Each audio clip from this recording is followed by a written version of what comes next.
Hey all, good morning, good afternoon, good evening. Today let's start discussing about Kubernetes deployment strategies, and these are the four most among popular deployment strategy across the enterprise strategies of the deployments in the Kubernetes platform. So those are read update, blue, green deployment, and canary deployment. Today let's first start discussing about the recreated deployment strategy, both the technical level, theoretical level explanation, and practical level explanation in this video. So let's start with this recreate deployment strategy. Deployment strategy, the end users are using the version v1 of the application which is deployed in a Kubernetes cluster. Now as a version v2 upgrade of the application that I need to deploy to the end users. So when I'm going to do a deployment using this recreate deployment strategy version, you can see so there's a downtime in between, so there is no version v1 or v2 available to the end users, and it is upgraded to v2. So which means that there is a downtime here. There is a biggest disadvantage of the deployment strategy of recreate, but still some of the enterprise like to follow this because of their company's certain reasons. Let's now get into the practical session to explain you how this recreate deployment strategy works.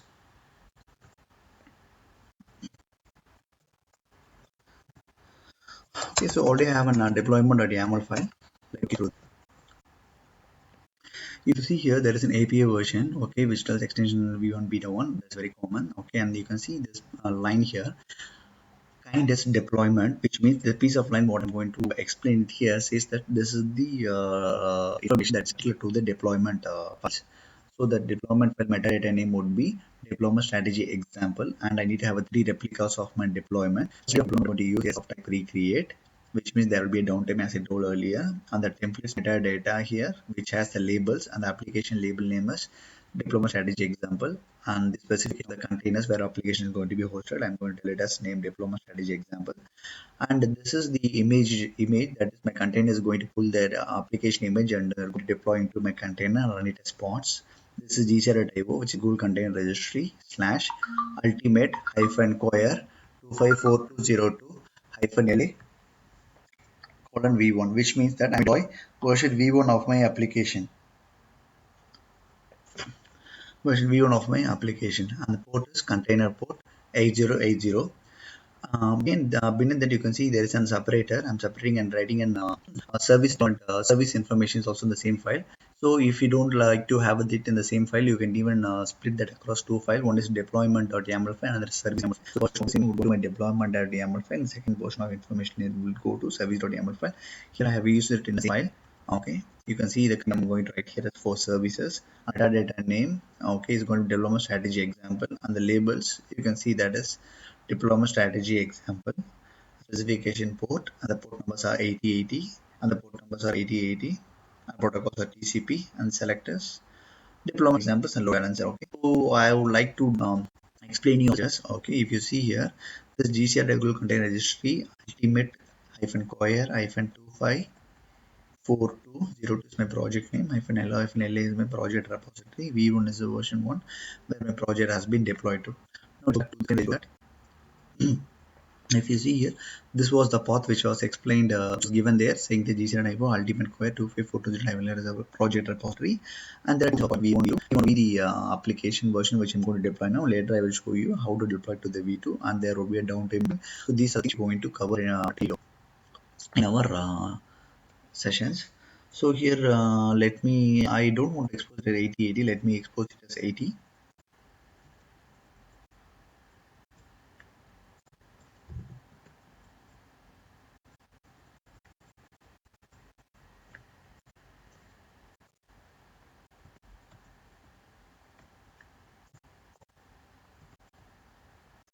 Okay, let me save my cube.yaml file. Okay. So before that, let's see whether any existing parts has been running or not. My cluster now. So let me walk you to see any has been running yet. No.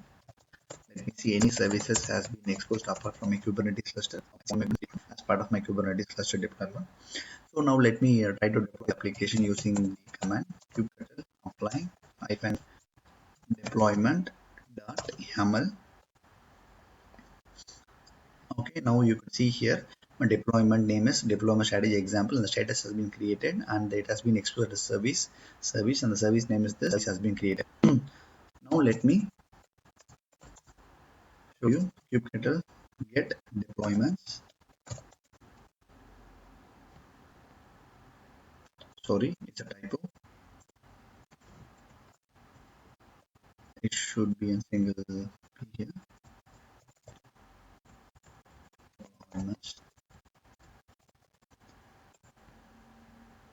Okay. So this is my deployment strategy example, and there are three replicas. Out of three replicas, it's running for last 30 seconds. So this is what are all the pods inside this deployments.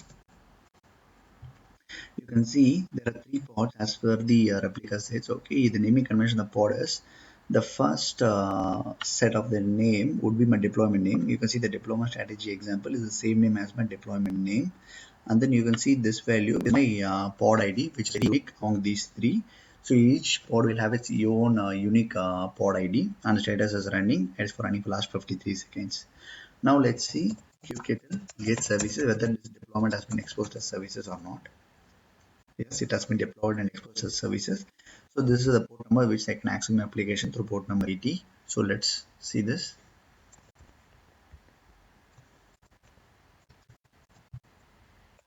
Okay, so here you go. The version V1 of the application has been deployed in my Kubernetes cluster and exposed as a service. Now the scenario here to like this. I have version V2 of my application.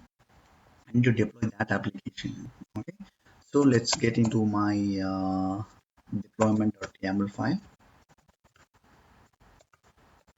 Okay, so now let's go to my image path and tell that I need to deploy my version V2. Okay, just I'm going to change version V2, save it. Okay, I'm going to just run the same command kubectl apply hyphen deployment.yaml file. Okay, you can see here deployment but the services are unchanged. Means the URL is same, but the deployment has alone changed.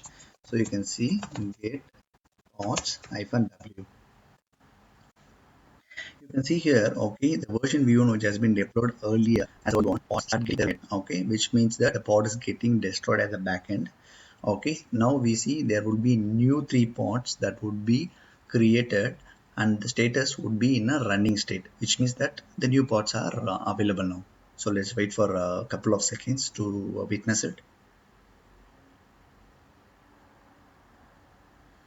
Okay, here you go. Yes.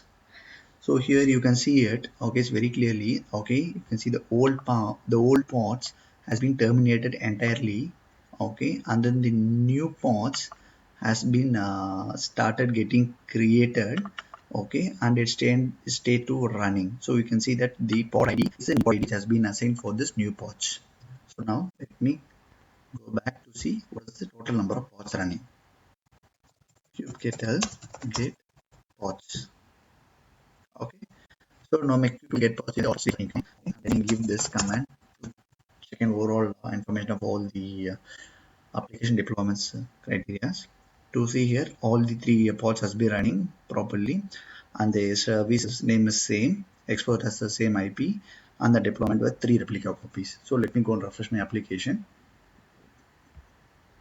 Yeah, here you can see it is deployed the application deployed with the version 2. Okay, very easily, but the caveat is there was a doubt usage of this deployment strategy as I told in my theoretical session. Thanks for watching the video. Now uh, let me post you guys with another video of explaining the recreate and blue green deployment and as for the camera deployment strategy. Thanks for watching. Have a nice day. Bye bye.